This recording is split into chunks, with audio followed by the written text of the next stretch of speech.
Hey, this is just a quick announcement video to tell you about Gynvael's Winter Game Dev Challenge 2018-19. Gynvael is also a CTF player who is doing videos and live streams on YouTube about security and hacking. However, he also likes to challenge creativity through various game dev challenges he has organized in the past. Check out the cool footage of games from previous rounds. I really liked this, so for this round I joined him. Together we ramped up the prizes and I will help him judge entries. The great thing about a game dev challenge like this is that you can win prizes, you are given a deadline and some other constraints. So you have a competitiveness that can motivate you and constraints that allow you to be creative.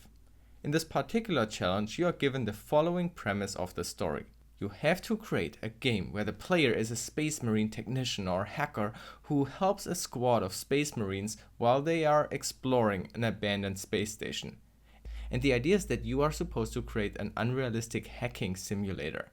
Think of movie hacking scenes. I mean, you can be realistic or totally crazy. In the end, all that matters is that it looks like crazy hacking and is fun to play.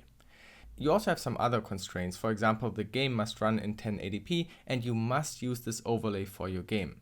Essentially, this simulates two screens of a computer. We are currently working on a nicer overlay graphics that makes it look like a cool hacking screen terminal computer, so check back a bit later to see the final graphic. But we hope having only these two screens available for the actual game, it leads to some interesting gameplay mechanics. So think of something cool. You also must make this game with client-side web technology, meaning JavaScript, CSS, and HTML, and you can also do WebAssembly or straight JavaScript, whatever. And if you have never done that, it's a perfect opportunity to start learning some JavaScript. Pro tip: look at previous submissions and get inspired by their code.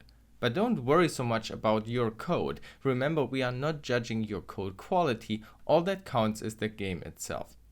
Anyway, please check out the exact rules, constraints, and frequently asked questions and how it all works on Gynvael's blog I linked below, and I really hope you participate. We are looking forward to your submissions.